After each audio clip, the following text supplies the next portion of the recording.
எதிலிருந்து சகோதரரே?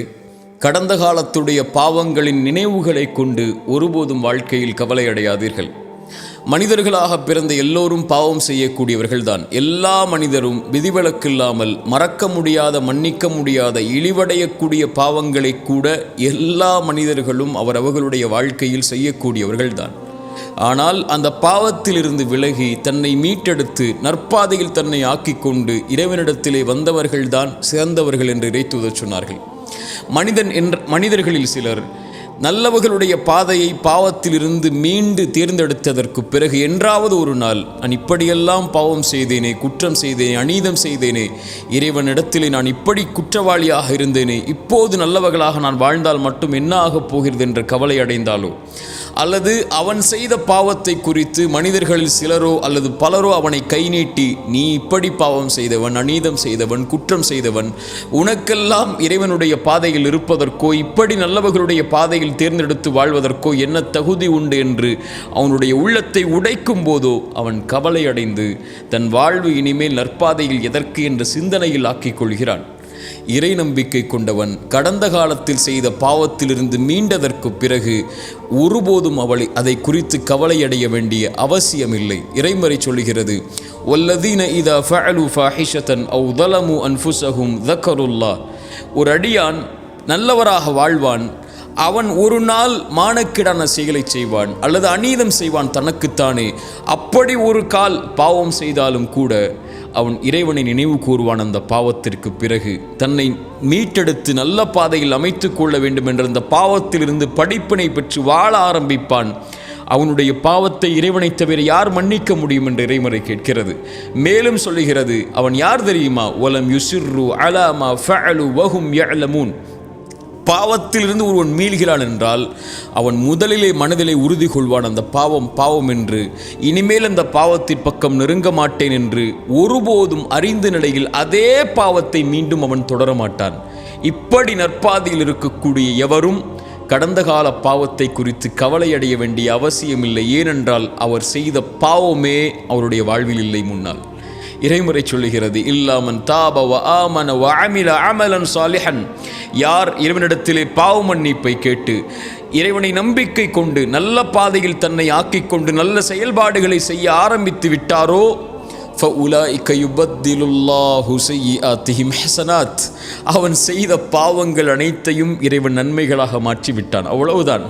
அவன் செய்த பாவங்களுடைய சுவடே அவன் வாழ்வில் கிடையாது. பாவ மன்னிப்பை கேட்டு, இறைவா என் பாவத்தை மன்னித்து விடு, இப்படி அநீதம் செய்திருக்கிறேன், இப்படி குற்றம் செய்திருக்கிறேன், இழிவடையக்கூடிய பாவங்களை கூட சுமந்திருக்கிறேன், யா அல்லாஹ் நான் மனிதன், பலகீனமானவன், என்னை மன்னித்து உன் இறைவனிடத்திலே வந்தால் இறைவன் முதலிலே அவனை அழைத்து அரவணைத்து கொண்டு அந்த பாவத்தை முதலிலே மறைக்கிறான்.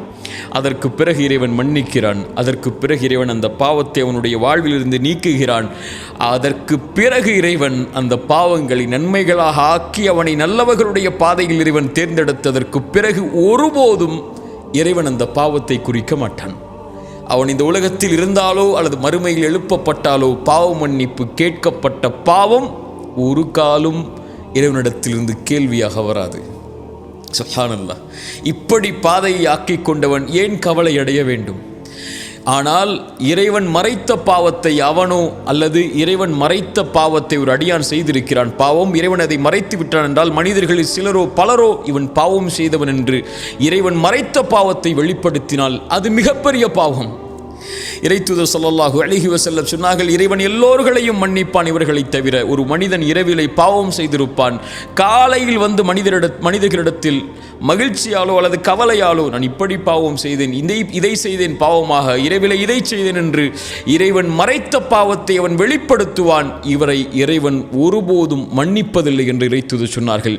அவனே அவன் பாவத்தை இறைவன் மறைத்ததை வெளிப்படுத்தினால் இறைவன் மன்னிக்க மாட்டான் என்றால் மனிதர்கள் ஒரு மனிதன் செய்த பாவத்தை இறைவன் மறைத்திருந்தால், அதை வெளிப்படுத்தக்கூடியவர்களாக இருந்தால், யா அஹி யா உக்தி, என் சகோதரனே சகோதரியே, பயந்து கொள். இறைவன் ஒரு மனிதருக்கு ஒரு பாவத்தை மறைத்திருந்தால் அதை வெளிப்படுத்தும் போது, இறைத்தூதர் ஸல்லல்லாஹு அலைஹி வஸல்லம் இடத்திலே காமிதியா என்ற குளத்திலிருந்து ஒரு பெண் வருகிறார்கள்.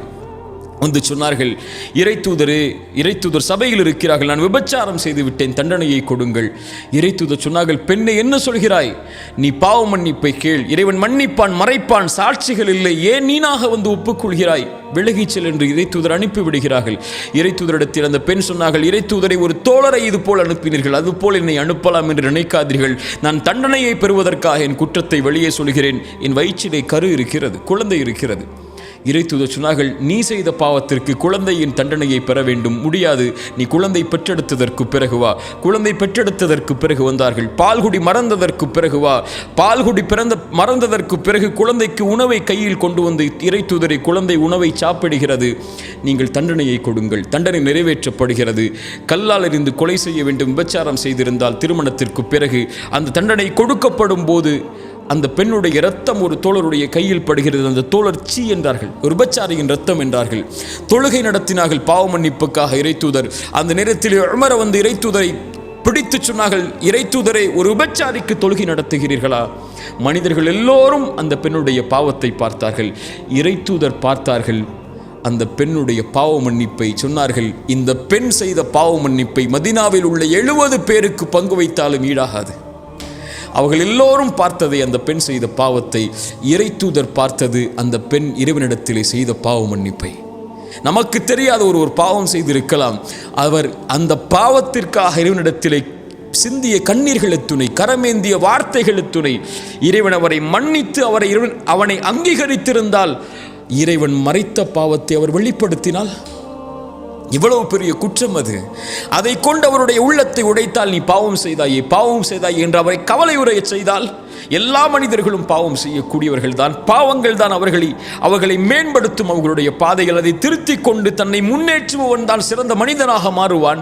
அவரை பார்த்து இறைவன் உன்னை மன்னிக்க மாட்டான் இந்த பாவத்திற்கு என்று சொன்னால். இறைத்தூதர் ஸல்லல்லாஹு அலைஹி வஸல்லம் சொன்னார்கள், 2 மனிதர்கள் உண்டு, அதில் ஒருவர் நல்லவராக இருந்தார், ஒருவர் பாவியாக இருந்தார். நல்லவர் பாவியை பார்த்து குறைத்துக்கொள் பாவத்தை என்று சொன்னார். அவர் ஒரு காலத்தில் கோபப்பட்டு சொன்னார், நீ என்னை பார்த்து எப்போது பார்த்தாலும் அறிவுரை செய்து கொண்டே இருக்கிறாய், என்னையும் என் பாவத்தையும் விடு, நீ என்ன இறைவனிடத்திலிருந்து அனுப்பப்பட்ட பாதுகாவலனா என்று சொன்னார். அந்த நல்லவர் கோபப்பட்டு, நான் உனக்கு அறிவுரை சொல்கிறேன், என்னை பார்த்தே நீ எதிர்த்து பேசுகிறாய், இறைவன் உன்னை மன்னிக்கவே மாட்டான் என்று சொல்லிவிடுகிறார். இந்த இருவரையும் மரணத்திற்கு பிறகு இறைவன் ஒன்று கூட்டுகிறான். நல்லவரை பார்த்து சொன்னான், நீ எப்படி என் உரிமையில் கை வைக்க முடியும்? நான் இவரை மன்னிக்க மாட்டேன் என்ற உறுதியை நீ எப்படி கொடுக்க முடியும்? நீ நரகத்திலே செல். அந்த பாவியை அழைத்து சொன்னான், நீ கவலை கொள்ளாதே, என் கருணையால் உன்னை மன்னிக்கிறேன், செல் என்றான். நம்முடைய பார்வையில் பாவியாக தெரிபவர்கள் இறைவனுடைய பார்வையில் யார் என்று நமக்கு தெரியாது. என் அடியார், என் தோழனை, என்னுடைய சகோதரியே, நீ ஒரு பாதையில் இருந்து மீண்டு நற்பாதையில் அமைத்ததற்கு பிறகு ஒருபோதும் இந்த மனிதர்களை குறித்து கவலை அடையாதீர்கள். இறைவன் உன்னை பார்க்கக்கூடிய பார்வை சுத்தமான பார்வையாக மாறியதற்கு பிறகு உலகமே உன்னை தவறான பார்வையில் பார்த்தாலும் அதை குறித்து கவலை அடையாமல் நல்ல பாதையில் உங்களுடைய சிந்தனைகளை வைத்துக்கொண்டு, தவறிலிருந்து பெற்ற பாடத்தை பெற்றுக்கொண்டு, சிறந்த மனிதர்களுடைய பாதையில் உங்களை ஆக்கிக்கொண்டு, உங்களுடைய மரணம் வரை அதில் தொடர்ச்சியாக இருந்து கொண்டே இருங்கள். ஒருபோதும் கடந்த காலத்துடைய பாவங்கள் உங்களை கவலையடைய செய்ய வேண்டாம். அதற்கு அவசியமில்லை. வாழப்போகின்ற வாழ்க்கை கொஞ்ச காலம். இந்த உலகத்தில் நீங்கள் மரணித்ததற்கு பிறகு இந்த மனிதர்கள் மறந்து விடுவார்கள். 100 ஆண்டுகளுக்கு பிறகு நீங்கள் வாழ்ந்த அடையாளமே இருக்காது. 200 ஆண்டுகளுக்கு பிறகு நீங்கள் வாழ்ந்த சரித்திரமே இருக்காது. இப்படி உலகமே உங்களை மறந்து விடும் போது நீங்கள் ஏன் கடந்த கால பாவத்தை நினைத்து எதிர்காலத்தை அழித்துக் கொண்டிருக்கிறீர்கள்? அப்படி மனிதர்கள் உங்களுடைய பாவத்தை நினைவு கூர்ந்து கொண்டே இருந்தால், அவர்களுடைய வார்த்தை உங்களை கவலை அடைய செய்ய வேண்டாம். இறைவன் அறிந்தவன் மறைப்பதையும் வெளிப்படுத்துவதையும். மனிதர்களுடைய வார்த்தையால் இறைத்தூதரை உங்களுடைய உள்ளம் நெருக்கமாக இருப்பதை நான் அறிகிறேன். என்னிடத்திலே வந்து விடுங்கள். சிறந்தாழ்த்தி விடுங்கள். எனக்கு முன்னால், இறைவா, நான் பாவம் செய்தேன் தான், நான் இதிலிருந்து வெளியே வந்து விட்டேன், நல்லவராக மாற முயற்சி செய்கிறேன், அந்த பாதையில் இருக்கிறேன். ஆனால் மனிதர்கள் என்னை குறை பேசுகிறார்கள். என் பாவம் என்னை உறுத்துகிறதையா அல்லாஹ், என் உள்ளத்தை திடப்படுத்து, உறுதிப்படுத்து என்று இறைவனிடத்திலே சரணடையுங்கள். இறைவன் உங்களுடைய கவலைகளை நீக்குவான். உங்களுக்கு எதிராக வரக்கூடிய வார்த்தைகளை இறைவன் ஒன்றுமில்லாமல் ஆக்குவான். லா தஹ்சன் கவலை அடையாதீர்கள் ஒருபோதும் கடந்த கால பாவத்தை நினைத்து. 3 பேர் இறைத்தூதருடைய காலத்தில் போரிலிருந்து பின்தங்கினார்கள் உலக காரணங்களால். இறைவன் அவர்களுக்கு தண்டனையை கொடுத்தான். அவர்களை ஒதுக்கி வைக்கும்படி இறைத்தூதருக்கு கட்டளையிட்டான். அவர்களுடைய உள்ளம் நெருக்கமானது, உலகம் அவர்களுக்கு நெருக்கமானது. அவர்கள் தங்களையே அழித்துக் கொள்ளலாம் என்ற எண்ணம் கூட அவர்களுக்கு ஏற்படும் அளவிற்கு இதயம் அவர்களுக்கு நெருக்கமானது.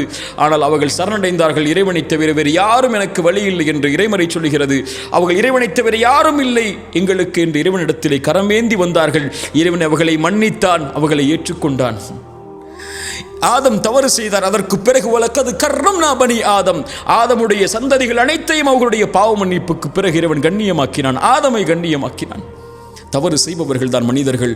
அதிலிருந்து தங்களை மீட்டெடுத்து சரியான பாதையில் அமைத்துக் கொண்டவர்கள் கண்ணியமானவர்கள். அவர்கள் ஒருபோதும் கடந்த கால பாவத்தை நினைத்து கவலை அடைய வேண்டிய அவசியமில்லை, எண்ணமில்லை.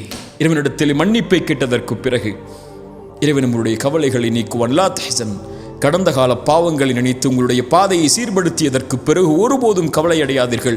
அதை குறித்து மக்கள் உங்களை நினைவுபடுத்தினாலும் அதை கொண்டும் கவலை அடையாதீர்கள். இறைவனிடத்தில் கண்ணியமானாக வாழ்ந்தவர் தான் வெற்றி அடைவார். மனிதர்களுடைய கண்ணியத்தை எதிர்பார்ப்பவர் எப்போதும் தோற்று போவார். லா தஹ்சன், கவலை அடையாதீர்கள்.